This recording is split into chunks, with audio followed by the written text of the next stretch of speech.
Good day and a very warm welcome on behalf of NTI Audio. Today we are talking about live sound monitoring, and I want to focus especially on this new software package, the XL2 Projector PRO. On this picture you already see the two items that are required to run this package. You need an XL2 Sound Level Meter and a PC, for instance a laptop, which can be a Windows PC or also a Mac computer, and this XL2 Projector PRO software. The software, by the way, is free of charge. You can download it from our website.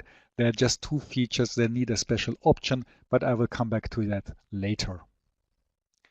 Let me first answer the question, why are we talking about sound level monitoring at all? It is quite obvious that in a first row you want to protect the hearing ability of your audience. You want to avoid that any damage is done to the ears of the people who are listening to the event for which you are responsible. And second, there are of course legal requirements. I have listed a couple of them here, some examples from European standards that require such a sound level monitoring at live events. Wherever you are located, please make yourself knowledgeable with the local requirements so that you are on the safe side. Now let me please introduce myself. My name is Markus Becker, and I'm assisted today by Berno Nix. He is mainly taking care of your questions, and he's also assisting me technical-wise. The contents of today's presentation have been grouped in three parts. The first one covers the preparation, all the settings that have to be done on the test instrument in order to be properly prepared for the event. The second part focuses on the sound level monitoring during the live event. Both parts have their own small practical presentation. And the third part, the final part of our webinar, will summarize the most important contents that we have presented to you, and we will also provide some additional hints and tips, and maybe I will dig a little bit deeper into the questions and answers that have popped up. I expect the overall duration of this webinar in the range of about half an hour. Now let me start with the instrument preparation. First of all, it's quite obvious, you have to connect the microphone to the test instrument. And if you are using an NTI microphone, you will see the small acronym showing up here, ASD, which stands for Automated Sensor Detection. So this shows you that the instrument has properly connected and identified the connected microphone, and it has also taken over the sensitivity, the individual sensitivity of the microphone into its database. By that you make sure that all the measurements are correct, so the measured levels are correct. Second, you have the chance to adjust the levels that are displayed here on the LCD of the instrument. The third point is very important, that you adjust the input range of the instrument properly. We strongly recommend to use the highest range for live events. The reason is quite simple. In live events you usually have high levels and you want to avoid clipping. For that reason it is recommendable to use that range. Furthermore, you have to make a decision in which recording mode you want to run the instrument. Be it either continuous, which is the most popular recording mode. That depends actually on the legal requirements you have to comply to. Or another alternative is the so-called synchronized repeated mode, which is basically only applied in Germany and Norway. Most other countries are using the continuous mode. Next step would be to define the device limits. And here it is important to know that these limits that you set on the XL2 only apply for the device itself, for the limit LED that you see down here, or The second part of the device limits will be applicable for the optional limit light or traffic light that can be purchased in order to visualize the current status of a measurement optically to the front of house technician or even to the audience.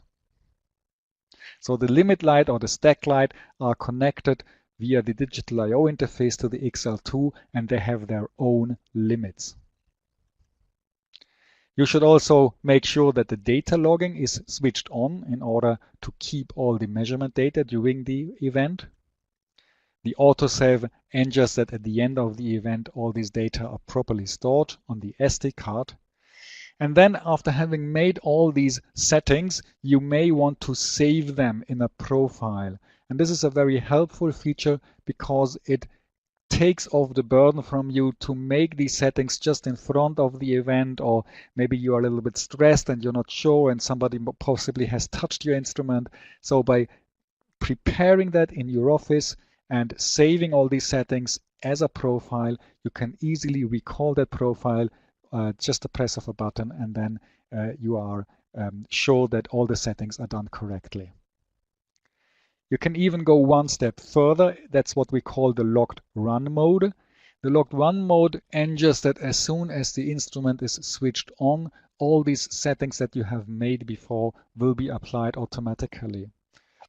And to do that, you just have to adjust the parameters as mentioned, and then press the play button, the start button, for a minimum of 3 seconds. And you have to confirm. There's a short message popping up here on the display.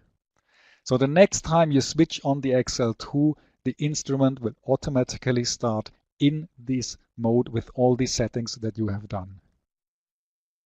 Now, there's a last work you have to execute before the event starts, and that is the correction, the K-set correction. What does that mean?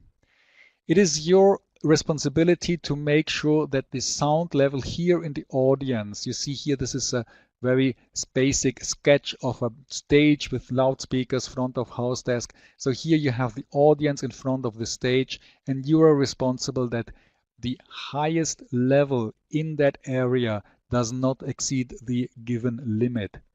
And for that reason, you have to determine where is that spot, and theoretically you should measure at that spot, which is apparently not possible. You cannot have a microphone stand in the middle of a raging crowd. So here's a solution how to get over that. The first step is to identify the spot where you have the loudest level, the highest level. And you execute a measurement. For that purpose, you would replay, for instance, pink noise through the loudspeakers, and you would measure the level at this position here. Let's take as an example, you are measuring 88.7 dB. The next step is you place the microphone at that position where it is supposed to be during the event, during the concert. And here we recommend to place the microphone rather close to the loudspeakers for a simple reason. You, as the front of house technician, are responsible for the sound level that is coming from the PA system. You cannot control the noise that is coming from the audience, from the crowd. But by placing the microphone close to the loudspeaker, you make sure that this sound level coming from here is dominant for your measurement. So you place the microphone, you repeat the measurement again, pink noise, same level, and then the instrument automatically calculates the difference between measurement A and measurement B. Here in our example, we have the 88.7 from the hottest spot, then the 91.8 from this position, and the difference would be 3.1 dB. And this minus 3.1 dB will be applied automatically on all the measurement results, so that you are physically measuring here, but virtually you're measuring the level here at this point. Keep in mind, if the K factor is smaller than 0, like in this example, then you have a very small impact from the noise, from the audience, from the crowd on your measurement result. So if the people are shouting or cheering, this will have a very small impact on the measurement result. However, if the microphone cannot be placed up here, let's say you have to put it down here on your front of house desk and there's a bigger distance to the loudspeakers and the crowd is closer, then you will have a positive K factor, and that means that this noise from the crowd will have an impact on the measurement level. This needs to be considered for your setup. Now let me show you that in a simple setup here on my desk. I have connected an XL2 to my PC. I have an MR Pro which is replaying sound through loudspeaker, and I have this projector software installed on my PC. As I stated before, I could also use a Mac computer for that. Here you see the screen content of the connected XL2. By the way, you see up here a number of buttons, and they allow you to remote control the device. You can press here the arrow buttons to move the cursor and the enter button, for instance, to open the corresponding menu. So let me first activate the logging. I can set the log interval. I can even add a audio file recording. This simplifies the identification of specific moments or specific events of your concert after having completed the recording. And of course, you select which values shall be logged during the event.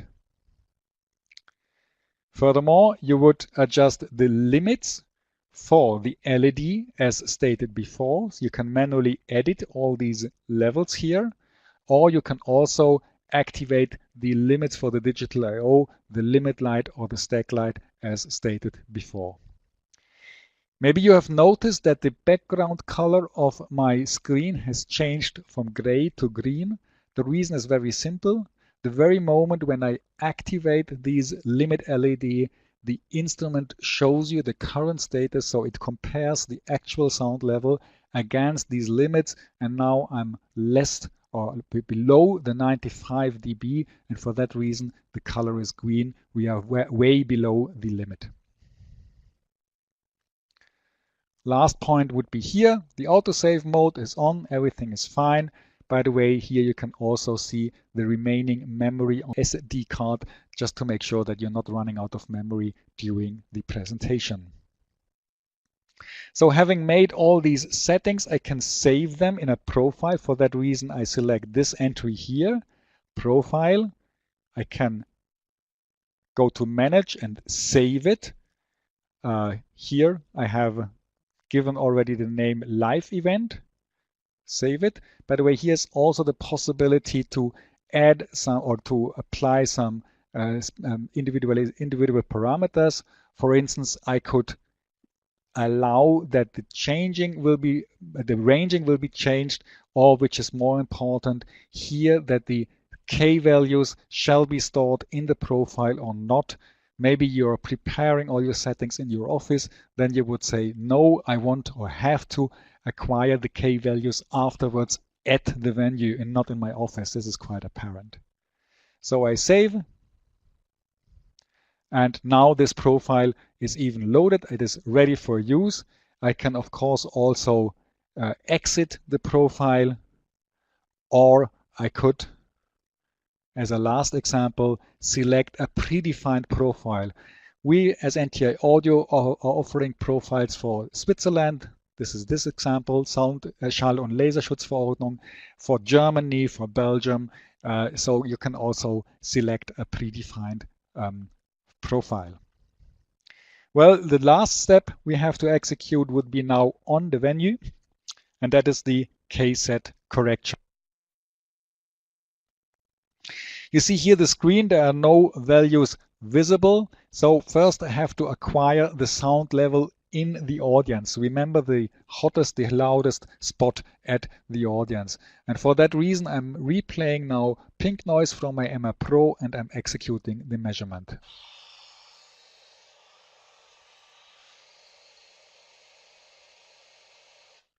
That is the result.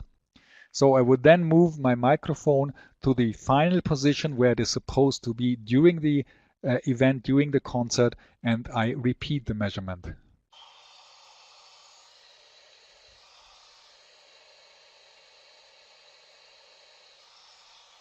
Excuse me, that was a fault. I should, of course,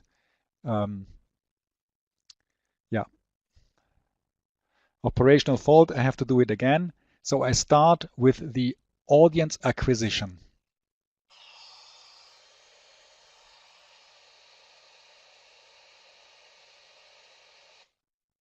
And then I go over to the measurement point, and here I repeat my measurement with the microphone in the final position.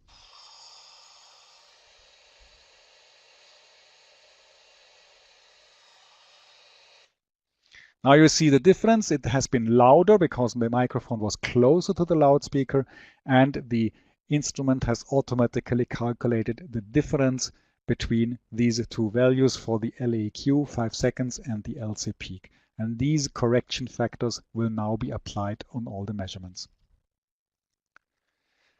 Well, let me get back to my presentation and now start the second part, which covers the sound level monitoring itself.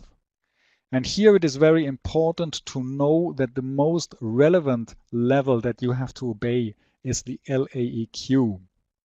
In some countries, the latest standards also require the LCEQ, the C-weighted equivalent sound level, but this is just a different frequency weighting. In any case, it is always the equivalent level, which means the averaged level over time. You see this red curve here. So we have the blue curve indicating the instantaneous levels in a 5-second interval, and the red curves that shows us the averaged sound level over the whole recording period. And that is the value we have to monitor, we have to keep in sight during the event. Now, what can we as instrument supplier do to assist you in your task to keeping the LAEQ under control, so to avoid that this LAEQ will exceed the given limits? There are two solutions for that. The first one is we're giving you an optical direct feedback of the current status.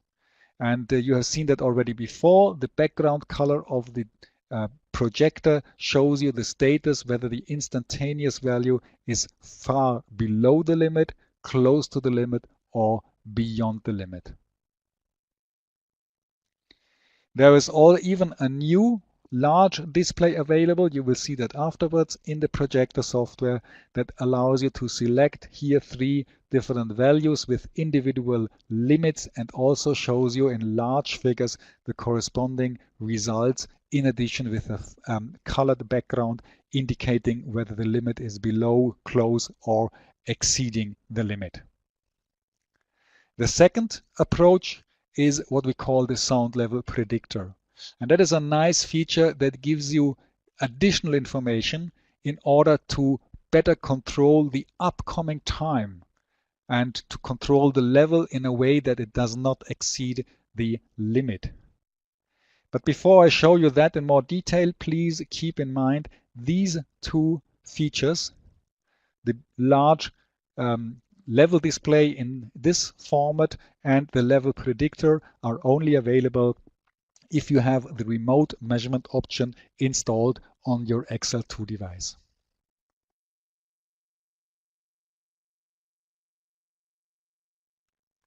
Now let me explain in more detail the operation of this sound level predictor. It provides a lot of information for you. First of all, you see here the history over the time. So you see here the blue curve, the individual levels in a 5-second interval, and you see the white curve. This is the LAEQ over this period. And then second, it shows you here a kind of a forecast for the next 10 minutes. And there are actually two information in this graph here.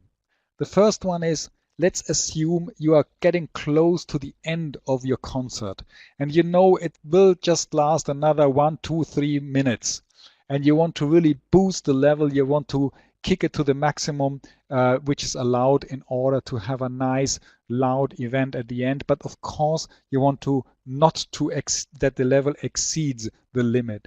So let's say 3 minutes. 3 minutes, each bar here represents 1 minute. So here the third bar is just a little bit below 110 dB, which means that you could increase here the short-term LAQ up to, let's say, 108, 109 dB, and at the end of these 3 minutes, the LAQ over the 60 minutes would still be within the given limits.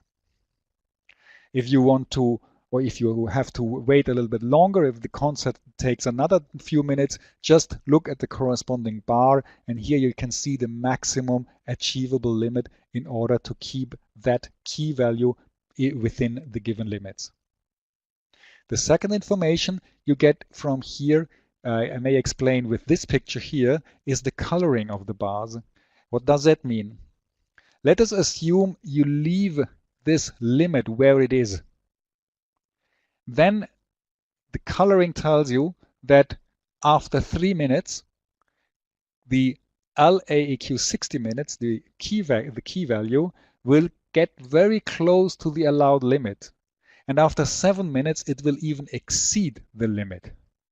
So that tells you that here, without any changes, after 7 minutes, you have to switch it off the system, because otherwise your LAEQ will have exceeded the limit.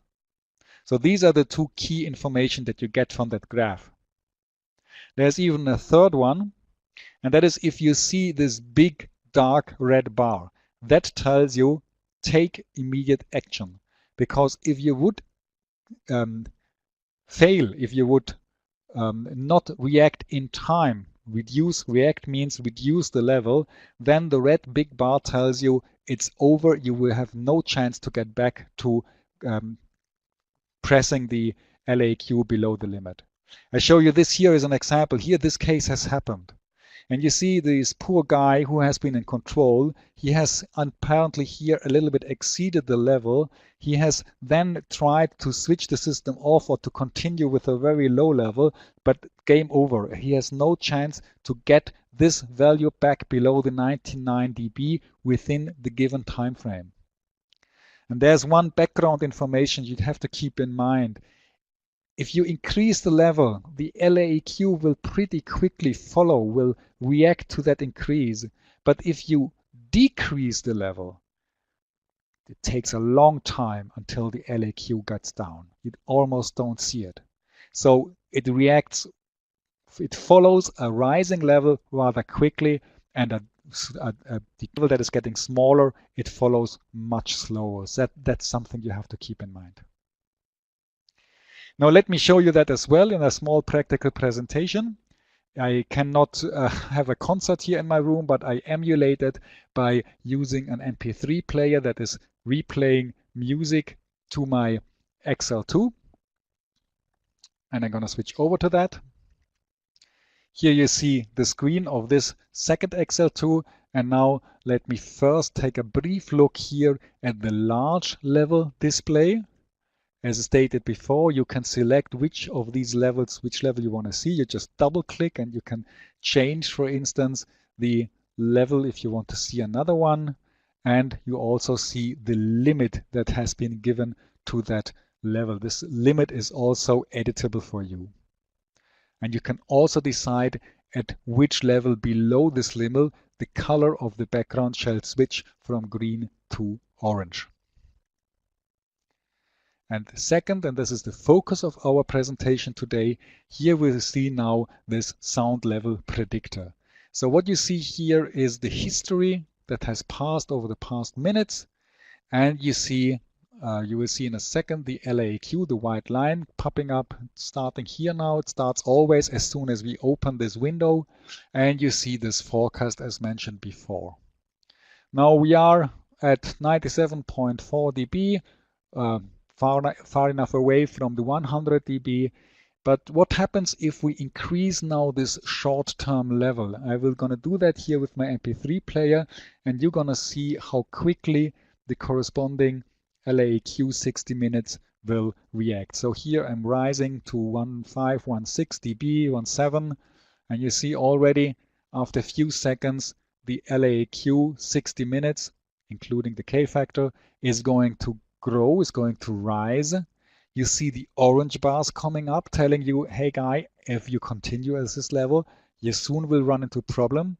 And if I just don't care and keep it going like that, very soon there will be the first red bar. You see it telling you, hey guy, take action, because otherwise you will exceed the 100 dB pretty quickly with your LAQ.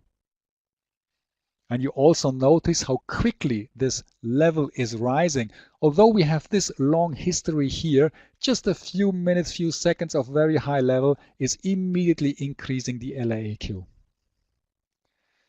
So apparently I'm gonna go down with my level again in order not to exceed the limit, and you will see it will stabilize here at this level, and the red and the orange bar will disappear pretty soon because you are now again on the safe side. If you want to edit the levels that you see here and the corresponding limits, you just right click on the chart, you open this level settings graph. Here you have access to all the levels that you are seeing on the graph. You have access to the limits, the individual limits of these levels, and again the headroom before the orange color pops up. Keep in mind, I have been showing you the continuous mode here in my presentation. There's also the repeat timer mode. That is the selection that you have done before on the XL2. The repeat timer mode looks a little bit different, pretty similar, a little bit different. Just the shape of this graph over here is a little bit different because the recording period is cut into slices, for instance, of 15 minutes. And then that has just this effect that you don't have this stepped graph. You have just a bar, but the basic information is the same. The height of the bar shows you the headroom up to the end of the next period. This is a last information I want to give you. We have 10 minutes that we can look ahead. So this graph informs you about the potential limit or the potential level over the next 10 minutes. Well, let me get back to the PowerPoint presentation and summarize the key information that we have provided. First of all, this correction factor depends on the microphone position. If you are closer to the PA system, it will be most likely smaller than 0, more rugged. And if it is bigger than 0, that means that you have to be more careful about noise from the crowd. Second, we have shown you the device limits that are defined on the instrument itself, which controls the limit light or the stack light for the optical feedback, or on the other hand, the software limits for the large level display or the predictor. Furthermore, keep in mind, use profiles in order to avoid any wrong operation, so that you have a smooth time to set up the system in your office before the event starts, avoiding any stress, and even the locked run mode going a step further really makes this instrument almost foolproof. You just have to switch it on and it will automatically execute the measurement exactly as you have foreseen it. Last but not least, I showed you that. Keep in mind the LAQ is pretty fast in rising, but if you want to decrease it, it takes much more time. Even reducing the volume dramatically will take time until the LAQ reacts and goes down.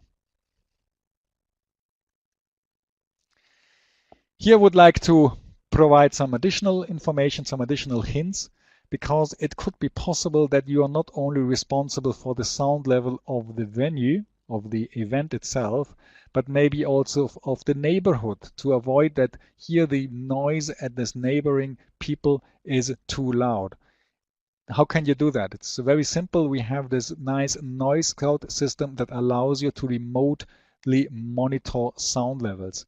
All that you need is another XL2, which you place here in the neighborhood, a so-called netbox. This netbox connects the XL2 with the internet, either via WLAN or Wi-Fi, or by mobile data with a SIM card, with a mobile data. And you can then link or connect to that device via the internet and watch the level that is happening here on the PC that you have placed here on your front of house desk.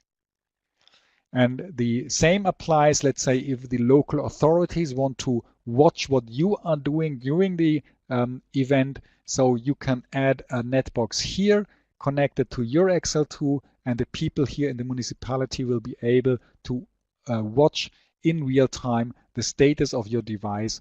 I have here a screenshot of this Noise Scout website that provides a lot of information, the location of the device in a map, plus of course the most relevant sound levels and also the history. You don't see everything here, but it's a very powerful and very convenient tool.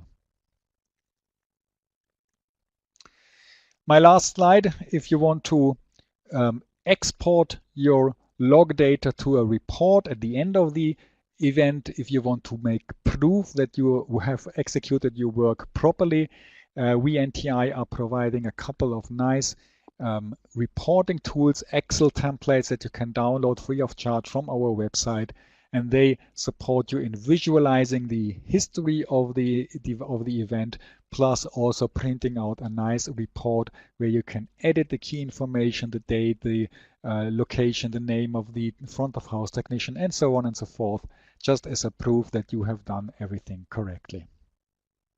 At this point, I would just point out that you may contact us or any of our subsidiaries or partners worldwide at any time. They will be happy to support you in case of any need. And second, you see down here the link to the website where you will find all the webinar recordings as video. At this point, I want to thank you very much. Have a good time and bye-bye.